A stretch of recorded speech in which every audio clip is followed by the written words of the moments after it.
마태복음. 오늘 이 시간에 우리 교회 다니는 몇 분이 계시지 않지만 그러나 영상을 통해서 이 시간 예배드리고 있는 여러분들 하나님 앞에 마태복음 크게 외치셨을 줄 생각이 됩니다. 수요일 저녁에 마태와 함께 예수님을 만나는 시간에 잘 오셨습니다. 이 말씀을 듣고 예수님 만나기 원하시는 여러분 모두에게 하나님의 축복과 또 성령의 깨닫게 하시는 은혜가 임하기를 주님의 이름으로 축원합니다. 우리가 마태복음을 통해서 예수님을 만나보면 우리 예수님께서는 제자와 무리를 조금 구분하셨다는 인상을 받게 됩니다.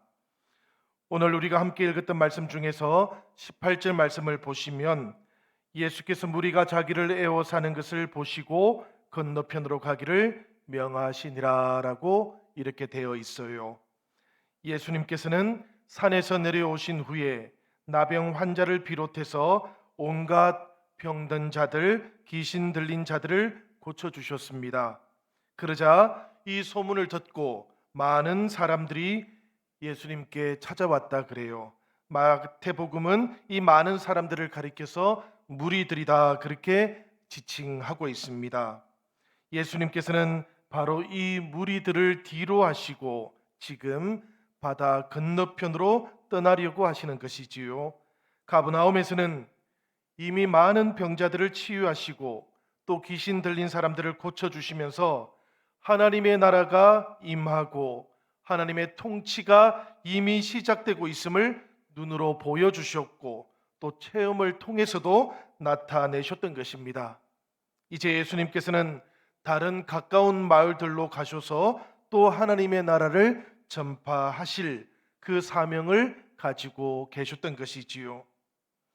이런 예수님의 모습을 보면 우리 예수님께서는 사람들의 인기에 전혀 연연하지 않으셨다는 것을 우리가 발견합니다. 사실 그 무리들 속에 있거나 혹은 그 무리들을 이끌고 다니시면 예수님께는 어려울 일이 없으셨을 것입니다마는 예수님께서는 그러나 그렇게 하지 않으셨던 것이지요. 말씀을 보면 오히려 무리들로부터 거리를 조금 취하셨습니다. 그 대신에 예수님께서 가까이 두셨던 사람들도 있어요. 그 사람들이 누군가 하면 바로 제자들입니다. 마태복음을 보면 이 무리와 제자들 이 두 부류를 아주 분명하게 구분하고 있는 것을 우리가 보게 됩니다. 오늘 우리가 읽었던 28절에서 건너편으로 가자 하신 직후에 제자 되기를 원했던 한 서기관과 또 아버지를 장사 지낸 후에 뒤따르기를 청했던 한 제자와 나눈 대화 때문에 잠시 지체되기는 했지만 예수님께서 배를 타고 건너편으로 가시는 장면이 23절에 보면 나오고 있는데요. 그 말씀을 보면 배에 오르심에 제자들이 따랐더니라고 이렇게 되어 있습니다. 예수님께서는 무리들을 떠나셨는데 그 배를 타고 이동하시는 그 자리에는 제자들이 따르고 있었다라는 그런 이야기지요. 아주 분명하게 무리와 제자들이 구분되고 있는 겁니다. 사실 우리들은 산상설교를 공부할 때 이미 비슷한 상황을 본 적이 있어요. 우리 5장 1절의 말씀인데 우리 다 같이 한번 읽어보면 좋겠습니다. 우리 5장 1절 말씀 다 같이 읽겠습니다. 예수께서 무리를 보시고 산에 올라가 앉으시니 제자들이 나온지라. 이 말씀을 보면 무리를 보시고 예수님께서는 산에 올라가셨고 제자들이 산에 올라가신 예수님 주변 가까이 자리를 잡은 모습입니다. 그 제자들 뒤로 무리들이 모여 있었던 것이지요. 무리와 제자들은 사실은 조금 섞여 있는 듯 그렇게 구분되어 있었고 예수님과 함께 시작되고 있던 하나님 나라의 가장 중요한 가르침이자 또 새로운 계약이기도 했던 산상설교는 바로 이 예수님 주변에 있던 제자들을 위한 가르침이었다라는 것을 우리가 알게 됩니다. 물론 이 제자들 바로 인근에 있던 무리들은 예수님의 이 산상설교의 가르침을 잘 들을 수가 있었을 것입니다. 그렇지만 이 산에 있던 모든 무리들이 예수님의 산상설교의 가르침을 다 들었던 것은 아닐 겁니다. 예수님께서는 무리를 보시고 산에 올라가셨고, 그리고 그 제자들을 따로 구분한 다음에 그 제자들에게 이 산상설교의 말씀을 가르쳐 주셨는데요. 특별히 예수님께서 이 말씀을 제자들에게 가르쳐 주신 이유가 무엇일까 생각해 보면, 제자들이 무리들과 같아서는 안 되기 때문이었습니다. 제자들의 신앙이라는 것이 무리와 같은 신앙에 머물러 있어서는 안 되었기 때문에 예수님께서는 제자들에게 특별히 하나님 나라의 새로운 언약의 말씀을 가르쳐 주었던 것이지요. 그 제자들의 신앙 위에다가 하나님의 나라를 세워가기 원했기 때문이었습니다. 제가 산상설교 나눔을 마친 다음에 이 마태복음 8장을 시작할 때 8장과 9장 그리고 10장 말씀의 구성을 한번 여러분들에게 짧게 요약을 해드렸던 적이 있었는데 기억이 나시면 좋겠습니다. 여러분, 8장과 9장은 예수님의 기적들을 모아놓았다 그랬습니다. 그 예수님의 기적들이 쭉 나열되고 있는데 그 중간중간에 예수님께서 제자들을 부르시거나 혹은 제자는 누구인가에 대한 말씀들이 들어있다라고 그렇게 말씀을 드렸습니다. 나병 환자와 백부장의 종, 그리고 베드로 장모의 열병을 고치는 세 가지 기적을 행하신 다음에 예수님께서는 제자가 되기 위해서 감당해야만 할 것들을 가르쳐 주십니다. 바로 첫 번째 제자도에 대한 말씀을 알려주셨다라는 것이지요. 오늘 우리가 읽었던 말씀 구절들이 바로 그 내용들입니다. 그 다음에 예수님께서는 바다의 풍랑을 잔잔케 하시는 기적을 베푸시고, 그리고 가다라 지방에 귀신 들린 사람들을 고쳐주는 기적을 베푸셨습니다. 그리고 그 다음에는 중풍병자를 치유하시는 기적을 행하셨어요. 이렇게 또 세 번의 기적을 행하신 다음에 예수님께서는 마태를 제자로 부르십니다. 물론 마태를 제자로 부르기 때문에 한 명의 제자만 불렀던 것처럼 생각하실 수도 있지만, 지금 우리가 나누고 있는 이 복음서가 마태복음이다라는 걸 우리가 생각하셔야만 합니다. 마태는 자신이 제자로 부름받았던 그때의 경험을 이 세 번의 기적 이야기 다음에 배치해 놓고 있는 것이지요. 그런 다음에 이 9장의 말씀을 보면 혈루증을 앓는 여인을 고쳐주시고 죽은 소녀를 살리시고 또 두 소경의 눈을 뜨게 하신 다음에 귀신 들려서 말 못하는 사람을 고쳐주셨던 네 가지 기적에 대한 이야기가 또 나옵니다. 이 네 가지 기적 이야기 다음에 예수님께서는 다시 한번 추수할 일꾼에 대한 말씀을 해주시면서 이 9장을 마칩니다. 그리고 이어지는 10장을 보면 곧바로 예수님께서는 12 제자를 세우고 그들을 파송하십니다. 그러니까 이 8장과 9장 그리고 10장 가장 초반까지 보면 예수님께서는 여러 기적에 대한 이야기들, 치유에 대한 이야기들을 하고 계시지만 정작 이 치유와 기적 이야기를 이어주고 있는 중심은 뭔가 하면 제자에 대한 이야기다라는 그런 부분입니다. 이것을 우리가 조금 기억할 수 있으면 좋겠어요. 왜냐하면 치유와 기적 그리고 귀신 들린 사람들을 고쳐주시는 이 모든 일들의 중심에 제자들이 있었기 때문입니다. 달리 말씀을 드리면 예수님의 관심이 이 8장과 9장 그리고 10장에서 제자들에게 있었다라는 그런 이야기예요. 여러분, 이것을 우리가 생각해야 되는 이유가 무엇이겠습니까? 이것이 오늘 우리들에게 무슨 의미가 있고 왜 중요하겠습니까? 그것은 우리들도 무리가 아니라 제자가 되어야 하기 때문입니다. 예수님께서 우리들을 불러주셨을 때 예수님께서는 우리들을 무리가 아니라 제자로 불러주셨기 때문입니다. 성도 여러분, 교회는 무리들의 공동체가 아닙니다. 교회는 언제라도 예수님께서 부르신 제자들의 공동체입니다. 예수님을 주님으로 믿는다라는 것, 그것은 곧 그분의 제자가 된다는 그런 뜻을 가지고 있는 겁니다. 예수님께서는 우리를 적당히 신앙생활하고 또 적당히 즐기는 그런 무리로 부르지 않았다라는 것을 우리가 꼭 기억할 수 있으면 좋겠어요. 마태복음은 바로 무리와 제자를 아주 분명하게 구분하시고, 그리고 예수님의 관심은 제자들에게 있었다라는 것, 바로 그 제자들을 세워서 하나님의 나라 일꾼으로 세워 가시려고 하셨다라는 그 예수님의 관심에 집중하고 있다라는 그런 이야기입니다. 그러면 여러분, 이 제자는 누구이고 또 무엇을 하는 사람들일까요? 우리가 그동안 산상설교의 말씀이 나오는 5장부터 6장, 7장, 그리고 8장과 이제 9장을 곧 하겠습니다마는 이 말씀들을 쭉 살펴보면 제자가 누구인가 하는 것을 우리는 알 수 있습니다. 첫 번째로 제자는 하나님의 말씀에 순종하는 사람들입니다. 산상설교의 말씀을 행하기도 하고 그 말씀을 따라서 사는 사람들이 제자다라는 그런 이야기입니다. 원수를 사랑하고 오른편 뺨을 맞으면 왼편 뺨도 내어주면서 은밀한 중에 계시는 하나님을 철저하게 신뢰하는 사람들, 하나님 앞에서의 삶을 온전히 이 땅에서 살아내는 사람들, 그 사람들이 바로 제자들이다라는 그런 이야기입니다. 제자가 누구일까 생각해 보면 이 제자들은 능력의 사람들이기도 합니다.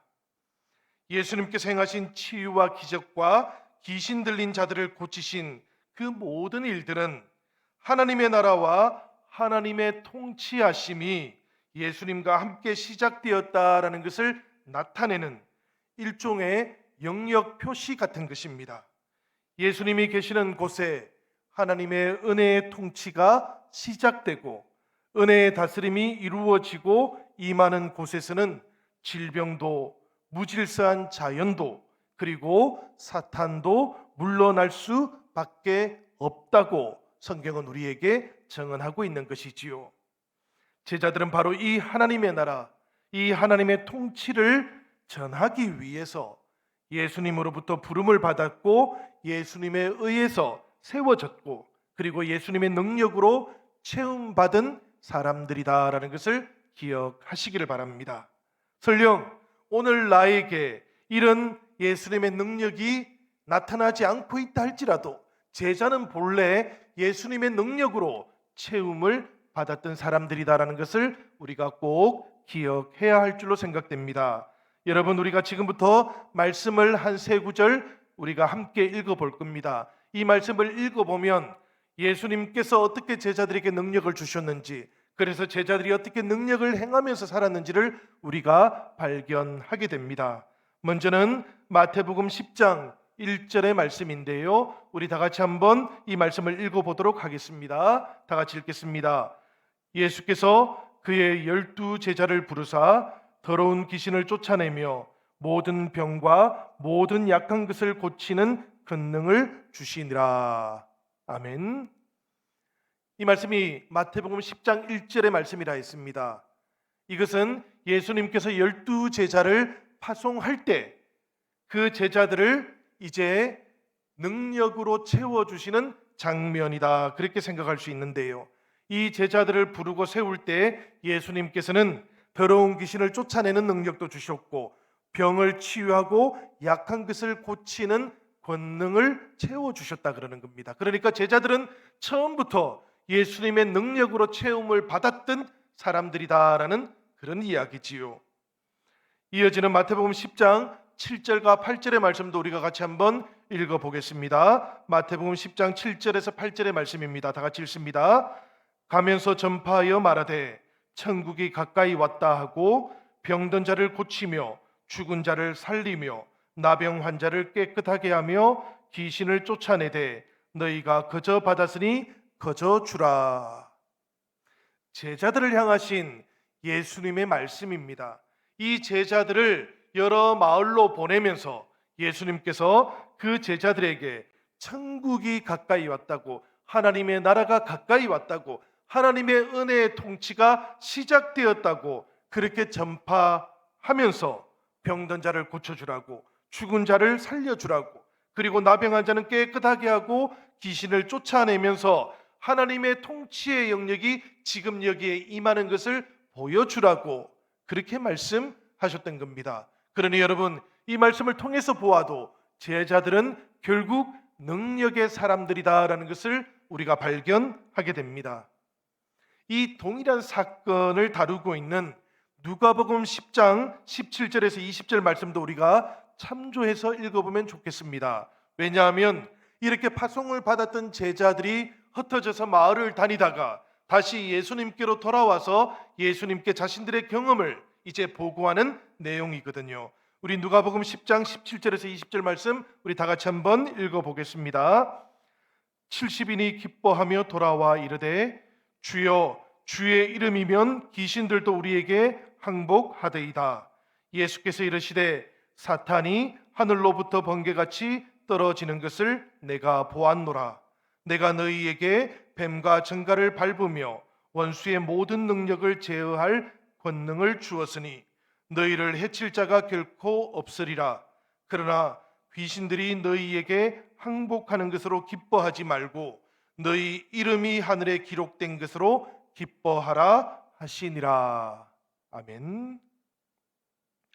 이 말씀을 보면 제자들이 주님의 이름으로 나아가서 하나님의 나라가 지금 임하고 있다라는 것, 하나님의 은혜의 통치가 예수 그리스도와 함께 시작되고 있다라는 것을 전파하는 동안에 귀신들이 어떻게 항복했는지, 그리고 질병은 어떻게 치유함을 받았는지, 이 모든 것들을 예수님께 고했다라는 그런 이야기지요.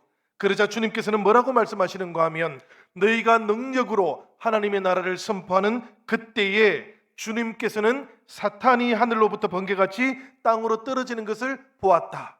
그러니까 사탄이 패배하는 것을 보았다라고 그렇게 말씀해 주셨다라는 것입니다.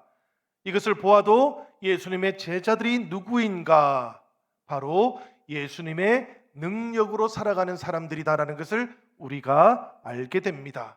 사랑하는 여러분, 지금 우리에게 귀신을 쫓아내고 지금 우리에게 질병을 치유하고 지금 우리들에게 그 모든 아픔과 연약함을 돌보는 능력이 나타나지 않는다고 해서 제자가 능력이 없는 사람이 되는 것은 아닙니다. 제자로 세움을 받은 사람들은 처음부터 예수님의 이 능력으로 세움을 받았던 사람들이기 때문입니다. 우리가 이 능력으로 역사하는 그 모든 은혜를 체험하는 때가 있을 것이라고 생각됩니다. 특별히 주님께서 우리에게 은혜 가운데 임하시고 하나님의 나라가 온 세상 가운데 나타나기를 원하신다면 하나님께서는 우리들에게 바로 이 능력을 통해서 역사하게 될 줄로 생각됩니다. 사랑하는 여러분, 우리가 꼭 제자라면 능력의 사람이기도 하다라는 것을 기억하시기를 바랍니다. 세 번째로 제자는 누구인가 하면 제자됨의 대가를 기꺼이 치르는 사람, 그 사람이 바로 제자라고 오늘 우리가 읽었던 본문의 말씀이 우리에게 전하고 있어요. 이제 오늘 우리가 함께 나누었던 읽었던 그 본문의 말씀을 조금 더 살펴보도록 하겠습니다. 예수님께서는 강 건너편으로 떠나가려고 하셨습니다. 그 무리들을 두고 떠나가려고 하셨던 것이지요. 바로 그때 한 서기관이 예수님께 찾아와서는 말하기를 선생님이여 어디로 가시든지 저는 따르리이다라고 그렇게 신앙을 고백했던 겁니다. 이 사람은 서기관이기는 했지만 예수님의 말씀과 예수님의 능력을 보면서 제자로 따르고 싶은 마음이 생겼던 것입니다. 이 서기관의 느닷없는 고백을 들으신 예수님께서는 사실 다른 말씀은 하지 않으셨어요. 그 대신에 제자의 길은 어떤 길인가 하는 것을 이 서기관에게 알려주셨는데요. 그 제자의 길이 바로 여우도 굴이 있고 공중의 새도 거처가 있으되 인자는 머리 둘 곳이 없다는 20절의 말씀이었습니다. 성도 여러분, 예수님께서는 이 땅에 태어나셨을 때 자기 집이 아니라 남의 집 마구간에서 태어나셨다라는 것을 우리가 잘 알고 있습니다. 예수님께서 돌아가셨을 때에도 자기 묘가 아니라 아리마대 사람의 소유하고 있던 무덤에 묻히셨습니다.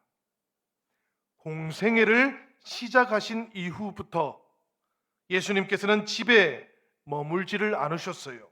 사실 예수님께서 어린 시절을 보냈던 그곳은 예수님께는 더 이상은 집이 아니었던 겁니다. 머물 집, 머리 둘 곳이 없으셨다라는 그런 말씀인데요. 이렇게 예수님께서 머리 둘 곳조차 없으셨던 이유가 뭘까 생각해 보면 우리 예수님께서는 이 땅에 속하신 분이 아니셨기 때문입니다. 이 땅에 속하지 않으셨기 때문에 이 땅에는 집이 없으셨던 것이지요. 사실 예수님께서는 이 땅에 예수님의 집을 마련할 생각을 가지고 있지 않으셨습니다. 제자 되기를 청했던 서기관에게도 예수님께서 이렇게 제자의 길을 말씀하신 이유는 제자가 되기 위해서 치러야 하는 것이 있었기 때문이에요. 예수님을 주님으로 고백하며 따르는 제자의 길이 어떤 길인지를 알려주고자 하셨기 때문이지요. 저 서기관이 예수님을 따르겠다고 하는데요. 그런데 자신이 뒤를 따르겠다고 하는 그 예수님께서 머리 둘 곳도 없다 하시면 저 서기관 역시 이 세상에서는 머리 둘 곳을 가진 사람으로는 더 이상 살아갈 수 없는 것 아니겠습니까, 여러분? 그런데 이 대답이 사실 서기관을 향해서만 주셨던 대답은 아니겠지요. 제자로 살기를 원하고 결심하는 모든 주님의 제자들, 우리들을 위해서 주셨던 대답이기도 한 것입니다. 성도 여러분, 예수님께서는 이 땅에 속하신 분이 아니셨기 때문에 이 땅에 주님의 집이 없으셨습니다. 마찬가지로 예수님의 제자들은 이 세상에서 머리 둘 곳이 없는 사람인데요. 그 이유가 뭔가 생각해 보면 예수님의 제자들도 본향을 따로 가지고 있기 때문입니다. 예수님의 제자들도 이 세상에서 살아가고 있기는 하지만 히브리서 11장 16절 말씀처럼 더 나은 본향을 사모하는 순례자들이기 때문에 그렇습니다. 우리가 세상에서 살아도 세상의 통치가 아니라 하나님의 통치, 하나님의 은혜의 다스림을 따라서 살아가는 이방인이기 때문에 그런 것입니다. 요즘 우리 젊은 청년들이 하는 말로 표현을 해본다면 우리 성도들은, 예수님의 제자들은 이 세상에서는 인사들이 아닙니다. 아싸들입니다. 인사이더들이 아니란 이야기예요. 우리는 사실 이 세상에서는 나그네와 같은 사람, 바깥에 있는 사람, 아웃사이더들이기도 하다라는 그런 이야기입니다. 이런 사람들은 세상을 집으로 삼아버리면 본향을 향해 출발을 할 수가 없습니다. 이런 사람들은 세상을 집으로 삼아버리면 그 집을 떠날 수 없는 겁니다. 세상의 가치관을 집으로 삼아버리면 하나님의 나라를 살 수도 없는 것이지요. 서기관을 향하신 주님의 대답은 그래서 제자로 따르기 원했던 서기관에게 진정으로 필요했던 것을 알려주셨던 것입니다. 어쩌면 예수님의 이 대답은 서기관의 마음을 조금 불편하게 만들었을지도 모릅니다. 가르침이 좋고 또 능력이 멋있어서 따르고자 했는데, 그런데 정작 세상으로부터 나와야 한다고 하니까, 문자 그대로 출세간 해야 한다고 하니까 부담이 되었던 것이지요. 그렇지만 여러분, 이 거룩한 부담을 받아들이는 사람만이 무리가 아니라 제자가 될 수 있다라고 예수님께서 그렇게 대답을 하셨던 것이기도 합니다. 어떤 제자들은 지금 우리가 살아가고 있는 이 시대 속에서도 집을 가지지 않는 삶으로 부름을 받습니다. 수도사들이 그렇고요. 교회가 제공하는 사택에서 살아가는 목회자들도 그렇습니다. 그렇지만 또 어떤 제자들은 집을 가지고 세상 속에서 살아가도록 부르심을 받기도 합니다. 당연히 이런 제자들에게 예수님을 따른다라는 것은 모든 것을 다 버려두고 출가를 해야 된다는 그런 의미는 아닙니다. 주님으로부터 위임받은 가정과 교회와 직장에서의 모든 삶을 두고 인자는 머리 둘 곳이 없다는 그 주님의 말씀 앞에서 자신의 제자됨을 비추어 보면서 제자도를 이루어 가시면 되는 겁니다. 중요한 것이 하나 있어요. 그게 뭔가 하면 집을 가지지 않는 삶으로 부름을 받은 제자들도, 혹은 가족과 가정과 교회와 직장에서의 삶을 통해서 제자도로 부름을 받은 제자들도 똑같이 주님을 뒤따를 때 요구받는 것이 한 가지 있다라는 겁니다. 그게 뭔가 하면 거룩한 부담을 짊어져야 하는 마음의 준비를 할 수 있어야 한다라는 것입니다. 예수님께서 서기관에게 이 거룩한 부담을 짊어질 준비가 되어 있느냐라고 그렇게 물었을 때 이 서기관은 어떤 생각과 어떤 마음을 했을까요? 이 서기관이 그 거룩한 부담을 짊어졌다면 서기관은 제자가 되었을 겁니다. 그러나 그 거룩한 부담을 짊어지기를 싫어했다면 그 서기관은 무리로 남아있게 되었을 거예요. 오늘 우리도 주님의 이 말씀 앞에서 내가 제자라는 그 부르심 앞에서 거룩한 부담을 짊어지고 살아가고 있는지 돌아보는 시간이 되시기를 바랍니다. 예수님께서 서기관을 향해서 이렇게 대답을 하고 있던 그때 또 한 제자가 나와서 예수님께 주님, 내가 먼저 가서 내 아버지를 장사하게 허락해 주십시오라고 그렇게 요청을 했다고 합니다.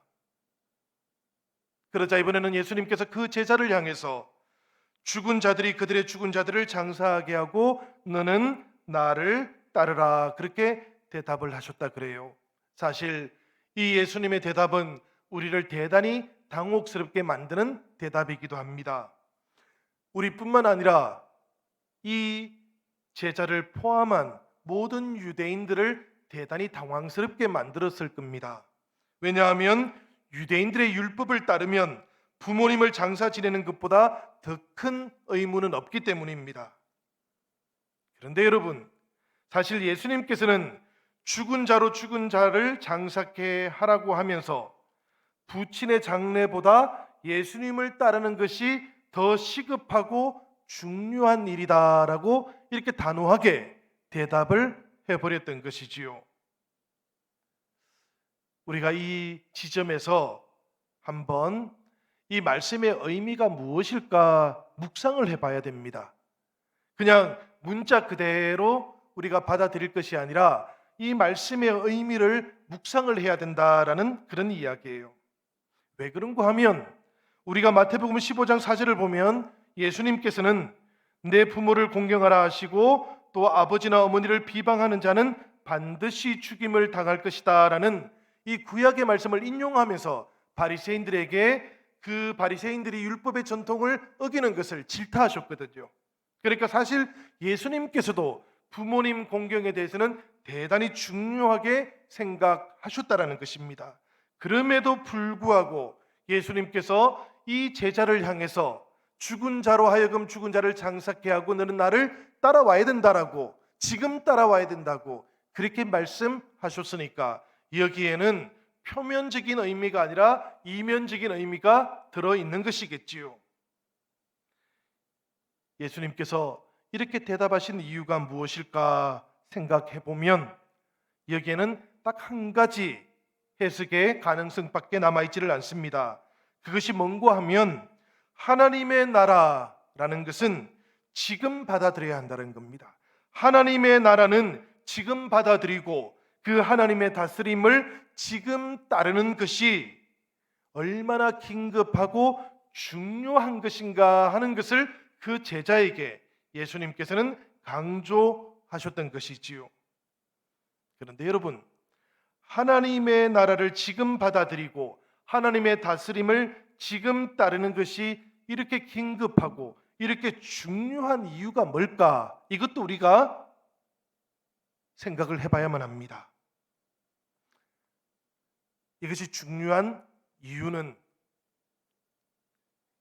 이 물음을 던졌던 사람이 무리가 아니고 제자이기 때문에 그렇습니다. 제자는 누군가 하면 죽은 사람을 장사 지내는 사람이 아니고 죽은 사람을 살려내는 사람이기 때문에 그런 겁니다. 예수님께서는 지금 아버지를 장사 지내고 주님을 따르게 해주십시오라고 그렇게 요청했던 그 제자를 향해서 너는 죽은 자를 살려내는 그 일을 해야 되는 사람이지 죽은 이를 죽은 이로 장사 지내는 역할을 해야 되는 사람은 아니다라고 그렇게 말씀하셨던 겁니다.